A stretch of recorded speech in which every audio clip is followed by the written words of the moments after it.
Para ahondar en este tema, hemos invitado al ingeniero Enrique Pita, consejero y vicepresidente del Consejo Nacional Electoral desde Guayaquil. Ingeniero, ¿cómo está usted? Muy buenos días. ¿Cómo está usted? Buenos días. Un honor estar conversando con usted. A sus órdenes. Escuchaba una de las declaraciones suyas ayer que el hecho de haberse tomado esa decisión por parte de 3 de los 5 vocales de las organizaciones políticas y movimientos que están siendo de alguna otra manera observados por la autoridad y que se espera una resolución definitiva del Tribunal Contencioso Electoral, podría tener otras repercusiones jurídicas. ¿Podría explicarnos y ahondar un poco más lo que usted dijo?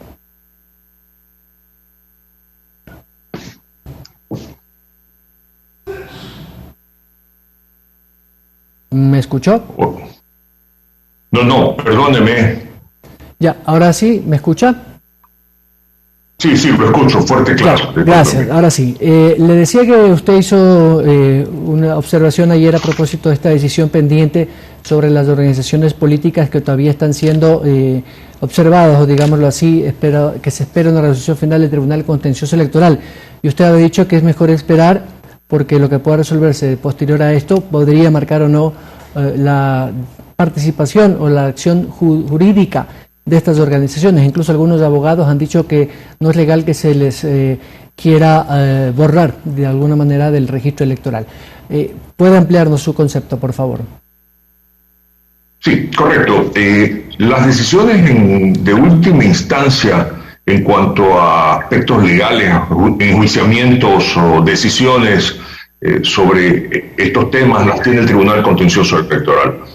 Y como hay recursos que están interpuestos en el Tribunal Contencioso Electoral, yo considero que no podemos nosotros como Consejo Nacional Electoral, no deberíamos como Consejo Nacional Electoral, tomar decisiones que afecten en algún momento dado derechos de participación de cualquier organización política cuando existe esta posibilidad de que cualquier alternativa que se apruebe a nivel de Consejo Nacional Electoral pueda ser revisada posteriormente deba ser revisada por una sentencia del Tribunal Contencioso Electoral.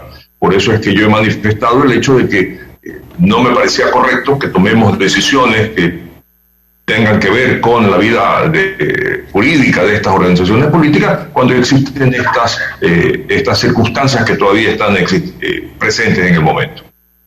Ahora, lo que sí es cierto es que la decisión que tomaron ustedes en base también a lo dispuesto por la Contraloría General del Estado marca un antes y un después de la vida jurídica de estas organizaciones políticas.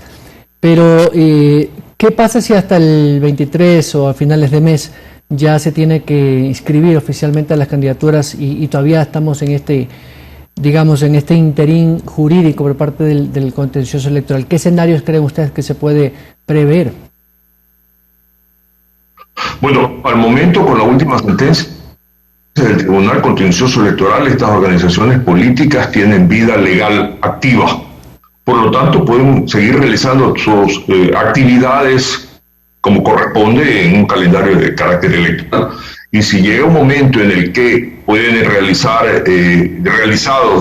sus procesos de democracia interna y llega el momento de inscripción de candidaturas y todavía no existe una resolución en firme sobre la situación esta de la vida jurídica de aquellas, obviamente van a poder inscribir sus candidaturas. Ingeniero Pita, ¿usted es partícipe también de reducir a un poco más del 50% este presupuesto de casi $45 millones para la promoción de las campañas?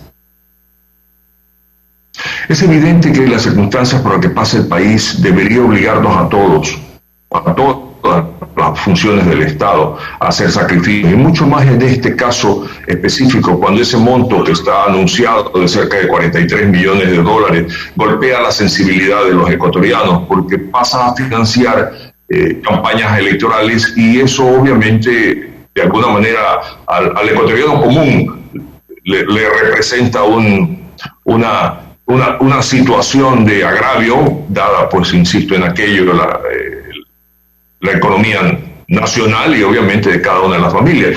Sin embargo, hay que hacer notar un detalle. Primero, ese es un valor estimado sobre la base de el máximo posible de candidatos, es un estimado proyectado, no es un estimado que efectivamente se va a gastar. Primera cosa. Segunda cosa, está contemplado en la ley, y la función la función electoral lo que tiene que hacer es cumplir con la ley. Yo escuchaba ayer en el Consejo Consultivo que había opiniones de organizaciones políticas, de representantes de organizaciones políticas, que decían podría reducirse, por ahí algunos, y yo también me decía, no, tiene que respetarse la ley. Y yo considero que el marco legal es el que determina. Nosotros no podemos irnos en contra de la ley porque podríamos estar pues, cayendo en alguna situación que por un lado, podríamos acarrear responsabilidades por esta inobservancia, insisto, en la ley, pero también, por otro lado, habrá una organización política que esté en desacuerdo y podrá introducir acciones legales y pues no prospera una decisión de esta naturaleza. Sí, además que las condiciones actuales como para hacer campañas convencionales o tradicionales dista mucho de la realidad y las propias prohibiciones que mantenemos y seguramente vamos a mantener de aquí hasta fin de año. Concentraciones masivas, actos públicos, es decir, cambia un poco la dinámica, por lo tanto también debería cambiar los presupuestos. No sé si maneja una lógica, no sé, una especie de presupuesto referencial, si se puede usar el término. Es correcto. Hoy día nosotros debemos suponer que la campaña va a ser más por medios digitales, vía campañas telemáticas, todo el tema de concentración masiva, presencial, yo creo que no va a ser utilizada por los candidatos. Por lo tanto, el recurso que está destinado para todo lo que es campaña en medios, entiéndase pues esto, prensa, radio, televisión, pancartas, para medios digitales, es lo que va a estar a disposición de los candidatos. Y no creo que ninguna organización política y ningún candidato quiera disminuir la posibilidad de tener menos recursos para aprovecharlos, mucho más cuando es el Estado el que les está financiando. Independiente de las consideraciones estas de la crisis económica y tal, pues al final del día el candidato va a intentar aprovechar al máximo posible los recursos que están contemplados en la ley y que estarían disponibles para tal efecto.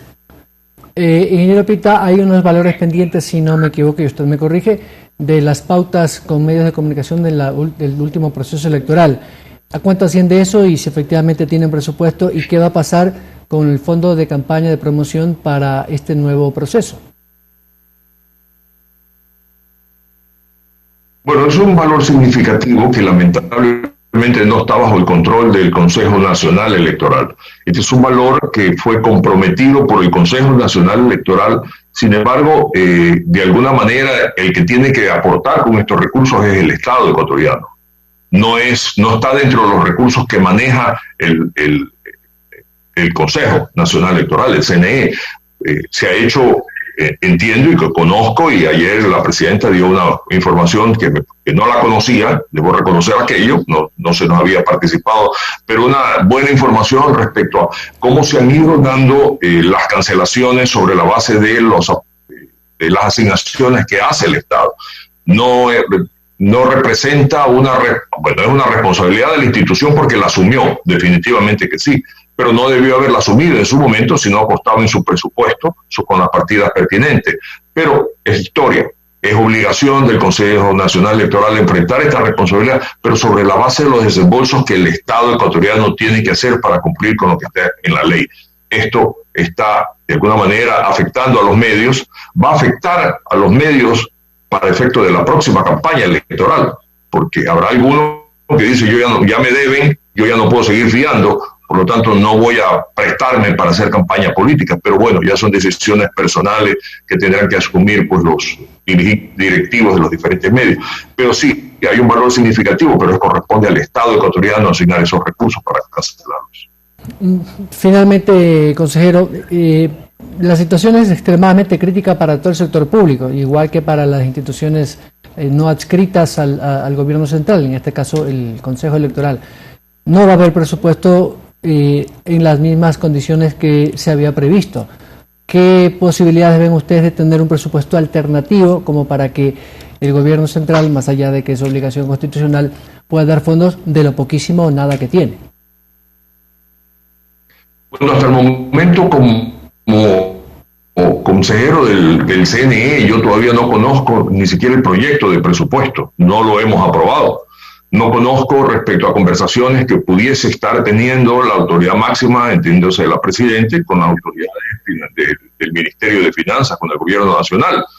Pero sí, es verdad, el presupuesto tiene que ser austero, pero habría que revisar en su integridad sus valores. Hay aspectos muy importantes que no pueden soslayarse, ¿verdad?, dentro de la estimación de costos. El tema de la bioseguridad va a ser un componente importante y además todo el tema de la inversión en las áreas informáticas, en la contratación de personal. Es decir, hay una serie de rubros que hay que irlos mirando individualmente para nosotros poder estimar dentro del escenario de crisis cuál es el menor y el mayor valor. Pero insisto, no tenemos nosotros como consejeros un presupuesto conocido, no hemos participado en las discusiones que entendería se podrían estar teniendo entre la autoridad que representa la institución con el Ministerio de Finanzas, pero esperemos que podamos tener los recursos para poder llevar adelante un buen proceso electoral que garantice eficiencia, que garantice transparencia. Ingeniero Enrique Pita, muchas gracias por sus respuestas. A sus órdenes, buenos días. El consejero Enrique Pita del Consejo Nacional Electoral, vicepresidente del organismo, a propósito de estos procesos pre-campaña electoral o preinscripción de candidaturas y la situación jurídica de algunos movimientos. Además, hemos hablado del presupuesto que podría hablarse referencialmente para esta nueva campaña electoral. A las 7:37 vamos a la pausa. Al regresar estará con nosotros la presidenta de la Asociación de Pescadores Artesanales de Pozorca, doña Mariana Quijije. Y es que hay un pedido de reclamo de las organizaciones pesqueras de artesanales a propósito de la nueva ley de pesca, que tiene sanciones muy drásticas para quienes violan las 8 millas de exclusión económica en el mar. Volvemos.